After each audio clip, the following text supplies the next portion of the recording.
اس لیے اس نے سمجھا کہ خدا بخش بڑا بھاگوان ہے جس کے آنے سے اتنی ترقی ہو گئی ہے۔ چنانچہ اس خوش اعتقادی نے خدا بخش کی وقت اس کی نظروں میں اور بھی بڑھا دی۔ خدا بخش آدمی محنتی تھا، سارا دن ہاتھ پر ہاتھ دھر کر بیٹھنا پسند نہیں کرتا تھا۔ چنانچہ اس نے فوٹوگرافر سے دوستی کر لی جو ریلوے اسٹیشن کے باہر منٹ کیمرے سے فوٹو کھینچتا تھا۔ اس سے اس نے فوٹو کھینچنا سیکھا، پھر سلطانہ سے 60 روپے لے کر کیمرہ بھی خرید لیا۔ آہستہ آہستہ ایک پردہ بنوایا، 2 کرسیاں خریدیں اور فوٹو دھونے کا سب سامان لے کر اس نے علیحدہ اپنا کام شروع کر دیا۔ کام چل نکلا، چنانچہ اس نے تھوڑی ہی دیر کے بعد اپنا اڈا امبالہ چھاؤنی میں قائم کر دیا۔ یہاں وہ گوروں کے فوٹو کھینچتا۔ 1 مہینے کے اندر اندر اس کی چھاؤنی کے متعدد گوروں سے واقفیت ہو گئی۔ چنانچہ وہ سلطانہ کو وہیں لے گیا۔ یہاں چھاؤنی میں خدا بخش کے ذریعے کئی گورے سلطانہ کے مستقل گاہک بن گئے۔ سلطانہ نے کانوں کے لیے بندے خریدے، 5.5 تولے کی 8 کنگنیاں بنوائیں، 10-15 اچھی ساڑیاں بھی جمع کر لیں۔ گھر میں فرنیچر وغیرہ آ گیا۔ قصہ مختصر یہ کہ امبالہ چھاؤنی میں وہ بڑی خوشحال تھی، مگر ایک ہی جانے خدا بخش کے دل میں کیا سمائی کہ اس نے دلی جانے کی ٹھان لی۔ سلطانہ انکار کیسے کرتی جبکہ خدا بخش کو وہ اپنے لیے بہت مبارک سمجھتی تھی۔ اس نے خوشی خوشی دلی جانا قبول کر لیا، بلکہ اس نے یہ بھی سوچا کہ اتنے بڑے شہر میں جہاں لاٹ صاحب رہتے ہیں اس کا دھندا اور بھی اچھا چلے گا۔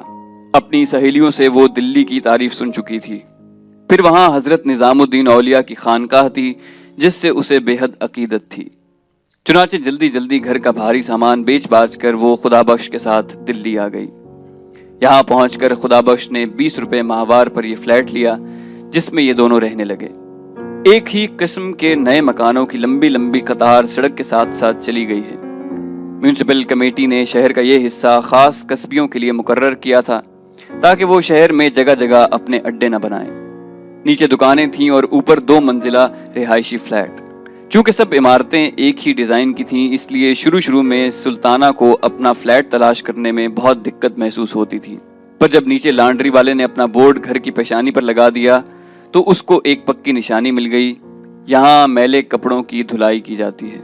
یہ بورڈ پڑھتے ہی وہ اپنا فلیٹ تلاش کر لیا کرتی۔ اس طرح اس نے اور بہت سی نشانیاں قائم کر لی تھیں۔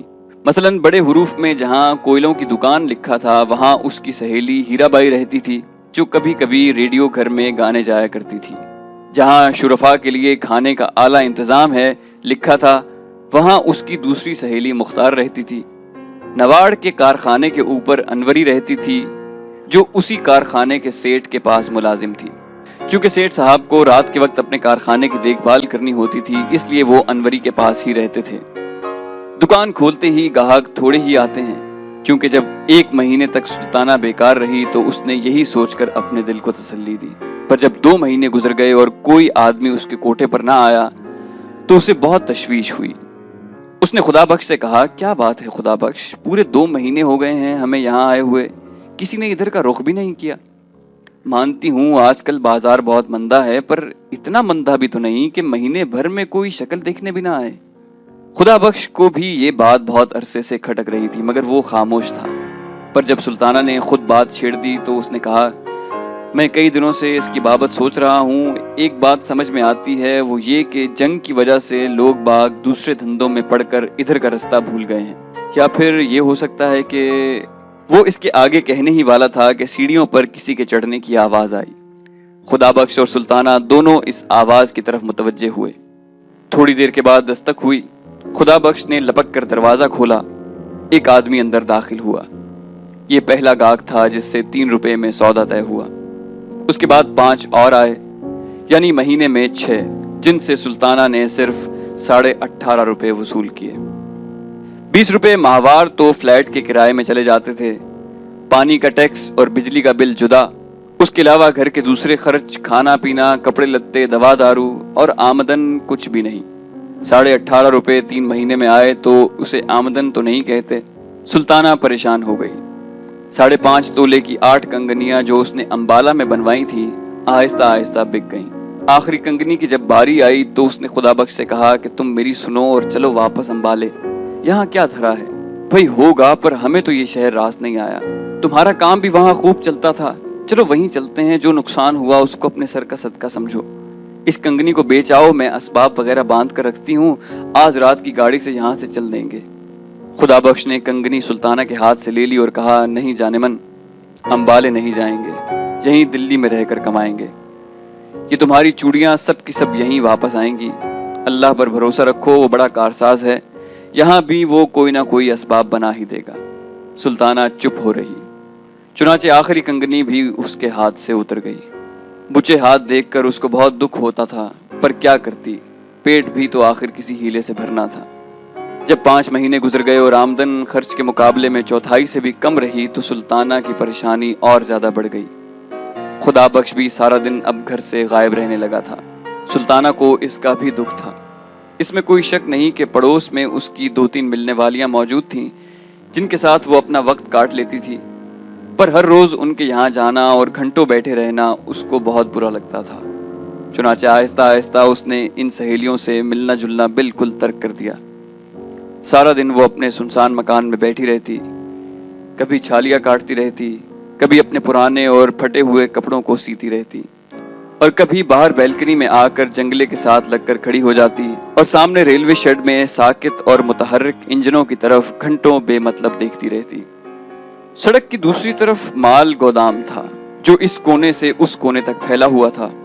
داہنے ہاتھ کو لوہے کی چھت کے نیچے بڑی بڑی گانٹھیں پڑی رہتی تھیں اور ہر قسم کے مال و اسباب کے ڈھیر لگے رہتے تھے۔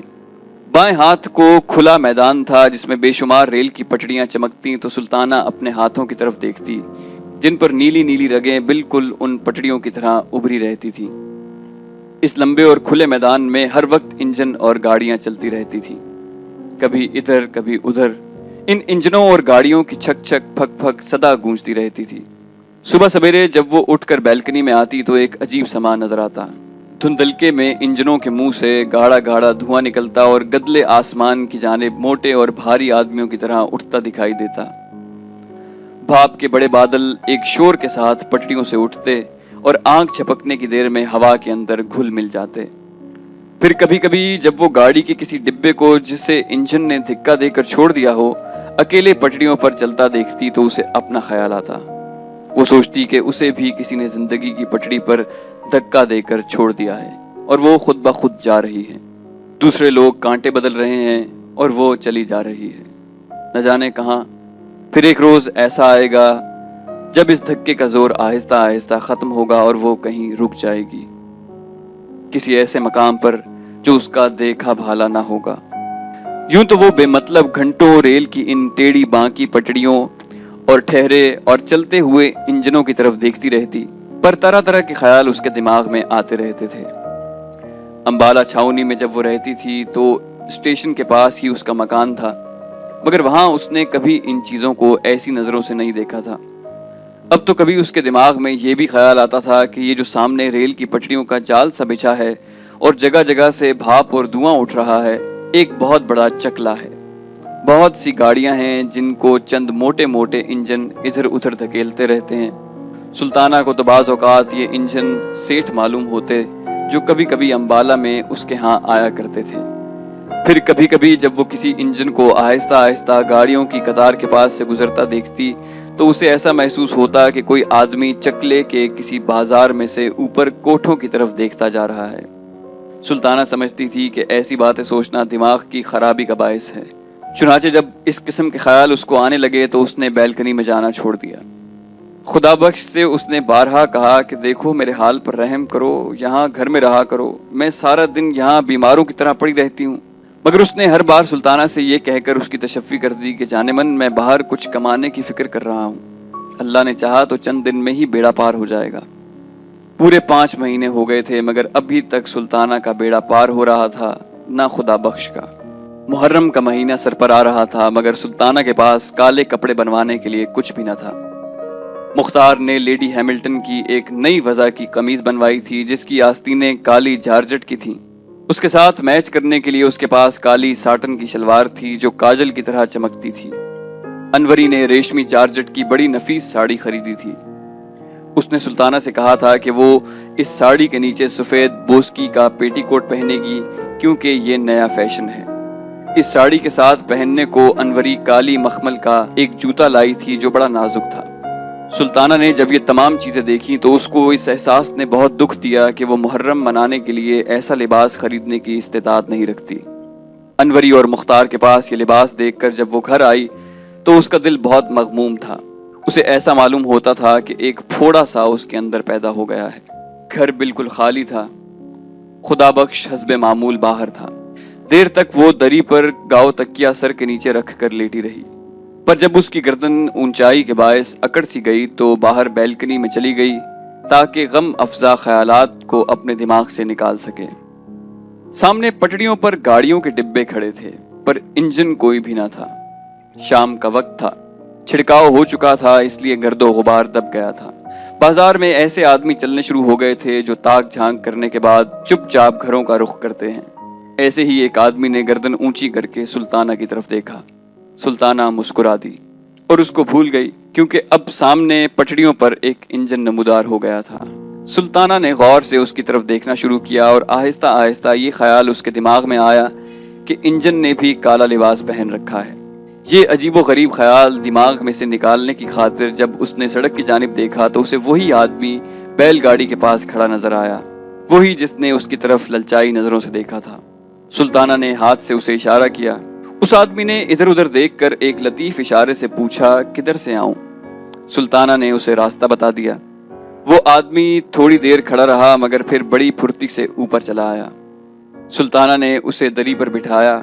جب وہ بیٹھ گیا تو اس نے سلسلہ گفتگو شروع کرنے کے لیے کہا، آپ اوپر آتے ڈر کیوں رہے تھے؟ وہ آدمی یہ سن کر مسکرایا۔ تمہیں کیسے معلوم ہوا؟ ڈرنے کی بات ہی کیا تھی؟ اس پر سلطانہ نے کہا، یہ میں نے اس لیے کہا کہ آپ دیر تک وہیں کھڑے رہے اور پھر کچھ سوچ کر ادھر آئے۔ وہ یہ سن کر پھر مسکرایا۔ تمہیں غلط فہمی ہوئی، میں تمہارے فلیٹ کی طرف دیکھ رہا تھا۔ وہاں کوئی عورت کھڑی ایک مرد کو ٹھینگا دکھا رہی تھی۔ مجھے یہ منظر پسند آیا۔ پھر بالکنی میں سبز بلب روشن ہوا تو میں کچھ دیر کے لیے ٹھہر گیا۔ سبز روشنی مجھے پسند ہے، آنکھوں کو بہت اچھی لگتی ہے۔ یہ کہہ کر اس نے کمرے کا جائزہ لینا شروع کر دیا۔ پھر وہ اٹھ کھڑا ہوا۔ سلطانہ نے پوچھا، آپ جا رہے ہیں؟ اس آدمی نے جواب دیا، نہیں، میں تمہارے مکان کو دیکھنا چاہتا ہوں۔ چلو مجھے تمام کمرے دکھاؤ۔ سلطانہ نے اس کو تینوں کمرے ایک ایک کر کے دکھا دیے۔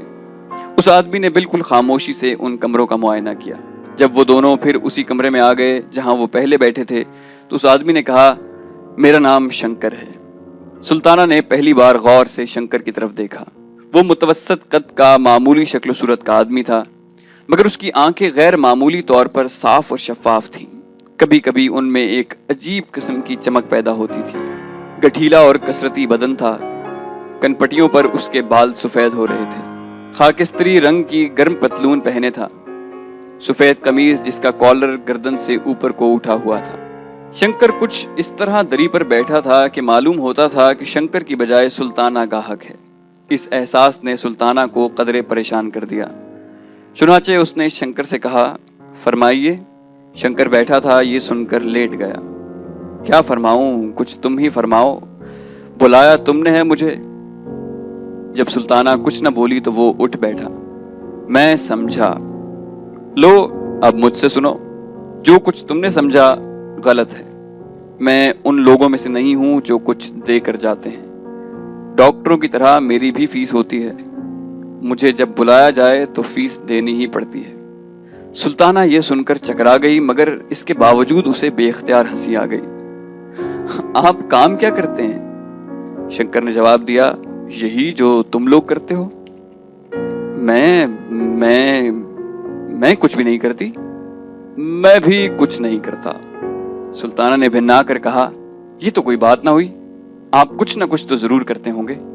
شنکر نے بڑے اطمینان سے جواب دیا، تم بھی کچھ نہ کچھ ضرور کرتی ہوگی۔ جھک مارتی ہوں۔ میں بھی جھک مارتا ہوں۔ تو آؤ دونوں جھک ماریں۔ حاضر ہوں، مگر جھک مارنے کے دام میں کبھی دیا نہیں کرتا۔ ہوش کی دوا کرو، یہ لنگر خانہ نہیں اور میں بھی والنٹیئر نہیں۔ سلطانہ یہاں رک گئی۔ اس نے پوچھا، یہ والنٹیئر کون ہوتے ہیں؟ شنکر نے جواب دیا، الو کے پٹھے۔ میں الو کی پٹھی نہیں، مگر وہ آدمی خدا بخش جو تمہارے ساتھ رہتا ہے ضرور الو کا پٹھا ہے۔ کیوں؟ اس لیے کہ وہ کئی دنوں سے ایک ایسے خدا رسیدہ فقیر کے پاس اپنی قسمت کھلوانے جا رہا ہے جس کی اپنی قسمت زنگ لگے تالے کی طرح بند ہے۔ یہ کہہ کر شنکر ہنسا۔ اس پر سلطانہ نے کہا، تم ہندو ہو اس لیے ہمارے بزرگوں کا مذاق اڑاتے ہو۔ شنکر مسکرایا، ایسی جگہوں پر ہندو مسلمان سوال پیدا نہیں ہوا کرتے، بڑے بڑے پنڈت اور مولوی بھی یہاں آئیں تو شریف آدمی بن جائیں، جانے کیا اوٹ پٹانگ باتیں کرتے ہو، بولو رہو گے اس شرط پر جو پہلے بتا چکا ہوں۔ سلطانہ اٹھ کھڑی ہوئی، تو جاؤ راستہ پکڑو۔ شنکر آرام سے اٹھا، پتلون کی جیبوں میں اپنے دونوں ہاتھ ٹھونسے اور جاتے ہوئے کہا، میں کبھی کبھی اس بازار سے گزرا کرتا ہوں، جب بھی تمہیں ضرورت ہو تو بلا لینا، بہت کام کا آدمی ہوں۔ شنکر چلا گیا اور سلطانہ کالے لباس کو بھول کر دیر تک اس کے متعلق سوچتی رہی۔ اس آدمی کی باتوں نے اس کے دکھ کو بہت ہلکا کر دیا تھا۔ اگر وہ امبالہ میں آیا ہوتا جہاں کہ وہ خوشحال تھی تو اس نے کسی اور ہی رنگ میں اس آدمی کو دیکھا ہوتا اور بہت ممکن ہے کہ اسے دھکے دے کر باہر نکال دیا ہوتا، مگر یہاں چونکہ وہ بہت اداس رہتی تھی اس لیے شنکر کی باتیں اسے پسند آئیں۔ شام کو جب خدا بخش آیا تو سلطانہ نے اس سے پوچھا، تم آج سارے دن کہاں غائب رہے ہو؟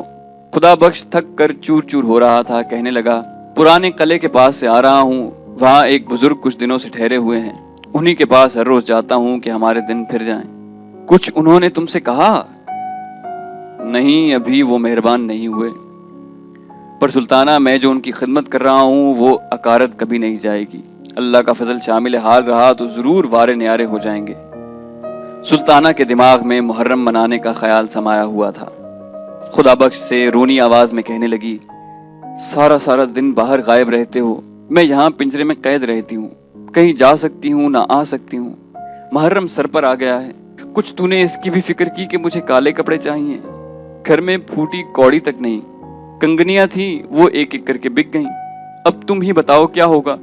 یوں فقیروں کے پیچھے کب تک مارے پھرا کرو گے؟ مجھے تو ایسا دکھائی دیتا ہے کہ یہاں دلی میں خدا نے بھی ہم سے منہ موڑ لیا ہے، میری سنو تو اپنا کام شروع کر دو، کچھ تو سہارا ہو جائے گا۔